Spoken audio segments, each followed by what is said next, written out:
Sasa hatimaye tumefika kwenye makaburi haya. Makaburi ni ya Mission, mtaa wa Uwanja wa Ndege kwa wenyeji, vile ambavyo wametujuza mtazamaji wetu wa Promova TV pamoja na Kadushi Media. Eneo hili kwenye makaburi haya Mission ndiko ambako Irene Robert anaenda kupumzishwa sasa, na tunavyozungumza hivi ibada ya kumstili inaendelea mahali pale. So tukushukuru kwa wewe ambaye umeendelea kutufuatilia tokea mwanzo hadi sasa.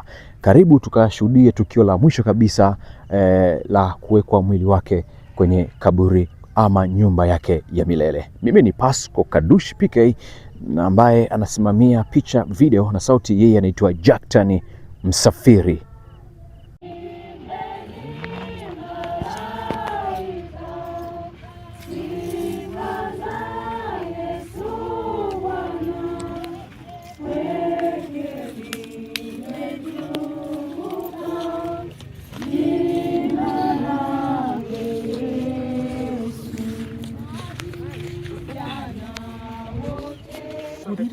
Wapendwa, Bwana Yesu asifiwe. Amina. Tunashukuru sana kwa kuendelea kuwa pamoja nasi tangu kule nyumbani mpaka wakati huu. Wakati huu ni wakati wa ibada ya mazishi, na naomba nimkaribishe mchungaji kwa ajili ya kuendelea na ibada hii. Karibu. Tumpe ibilisi nafasi. Unaweza kuwa uko hapo unanisikiliza, lakini wakati unanisikiliza kwa Yesu huko, kwa mganga huko, amua wewe ni moja. Naona? Acha kujichanganya. Mama mmoja amehubiri amehubiri Injili, anaitwa Catherine Kuhlman. Aliongea kitu kimoja ambacho kinachisha. Akasema kama ningekuwa Kaaba nitakuwa Kaaba nijulikane. Ni lazima kwamba mimi ni Kaaba. Kuliko kuwa upande huku niko kwa Yesu, alafu niko upande mwingine. Kama umeamua kuwa upande mmoja, kuwa hapo wakuelewe. Kwa sababu kutokuelewa kwako utawaangusha wengi. Kwa hiyo huyu ibilisi ana huruma, anazunguka. Anaweza akatumia uchawi, anaweza akatumia hata kama utamrau mtu. Kazi ni shetani. Wawili ambao vijana wakati mwingine wanajisahau. Kijana, hata kama utakuwa na hela, hebu kwa mtii. Kuna wazazi wawili ambao wanataka kuwa heshima hapa duniani. Waefeso sura ya 6 mstari wa 3. Wa kwanza anasema, ewe mtoto wa chini wazazi wako katika Bwana. Kuna mzazi wa kwanza ambaye anaenda na roho yako, mchungaji. Namba 2 pale amesema baba na mama, ili upate kuishi maisha marefu. Si kwamba Mungu anashindwa kutufanya tuishi maisha marefu. Sisi tunakatiza maisha yetu kwa sababu tunakosa kutii kile Mungu ambacho ametupa. Either baba yako unamdharau kwa sababu una hela, either unamdharau mchungaji kwa sababu labda ni mdogo au ni mkubwa, ibilisi atapata nafasi. Haya, soma hiyo kitabu cha Ufunuo. Amekupa mzazi wa kwanza kama umeokoka.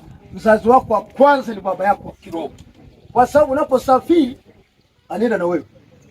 Roho yako inaenda na wewe. Ila sasa kama hujampata Yesu, kuna baba zako wa kimwili au, lakini bado neno la Mungu linasema waheshimu baba, mama, upate heri. Kwa hiyo mtu wa Mungu unayenisikiliza leo, vijana wengi tunawapoteza kwa sababu hawako makini na Mungu. Wako makini na hela. Kuwa na hela sio dhambi. Kuwa na hela sio dhambi. Usimpe shetani nafasi kwa sababu unatafuta hela. Hebu mpe Mungu nafasi akupe hela ambazo zitakufanya uishi maisha ya amani. Bwana Yesu asifiwe. Amen. Tunapoteza vijana. Mimi nimekaa mpaka nafikiria vijana wanaondoka. Miaka 20 juzi nilikuwa Sengerema kama pale. Miaka 35 kijana kaletwa katoka Moshi. Kwa nini? Kwa sababu nafasi ya Mungu hatujampa. Ukimuuliza kijana, umwambia habari za Yesu, anasema mchungaji bado unatafuta. Unajuaje kama unatafuta utafika? Eti bado unatafuta. Ukienda kwa mzee leo anakuambia mimi nimeona mengi. Ndugu yangu, ulimwengu tulionao shetani ana hasira. Shetani ana hasira. Wewe kwa kuumbwa na Mungu, shetani ana hasira na wewe. Naona Shetani ana wewe, sio mchungaji. Shetani ana hasira na wewe, yaani ana hasira kali.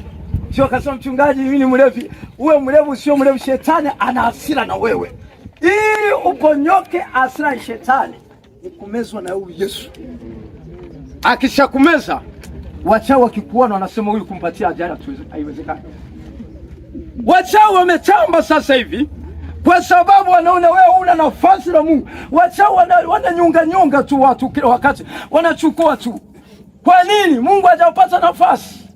Anasema na wapenda wale wanipenda, wanitafuta kwa bidii, wataniona nikuepusha na ajali, wataniona nikuepusha na kifo kabla wakati. Watoto wetu wanaondoka. Anasema ulisi baba na waachia watoto. Sasa kama ondoka tunawaachia nani? Sio furaha. Ni laana kuzika mtoto wako, nenda kaone. Kwenye Biblia imesema ni laana. Mtoto anatakiwa azike wazazi. Alafu huyo mtoto halisi mali za baba yake na mama yake. Lakini kwa sababu Ibilisi tumempa nafasi, anafanya kazi ambayo ni haraka kutunyang'anya vijana ambao ni walisi wa kesho. Inawezekana uko hapa naongea na unajua, ngoja nikwambie. Unaweza kusema Elini ameondoka ndio.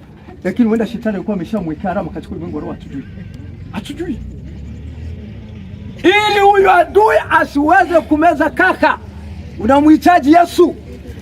Nimempata Yesu nikiwa darasa la 5, naanguka nainuka. Hata ukianguka ndugu yangu simama. Bwana Yesu asifiwe.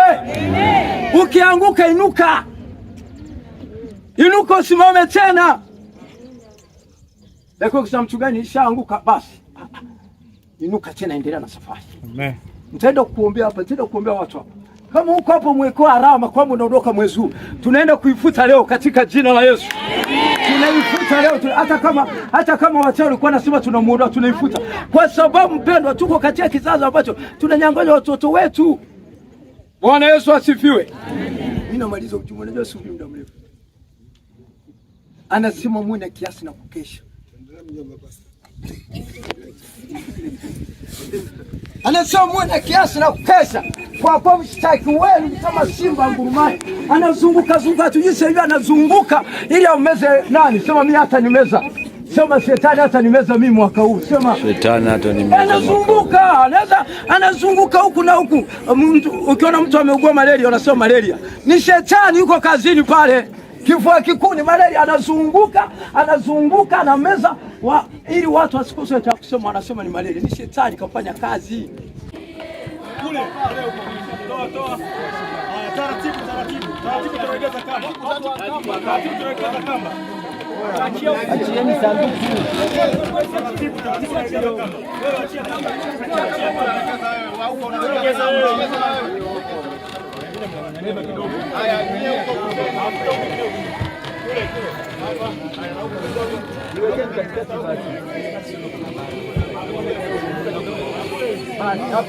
achia kamba.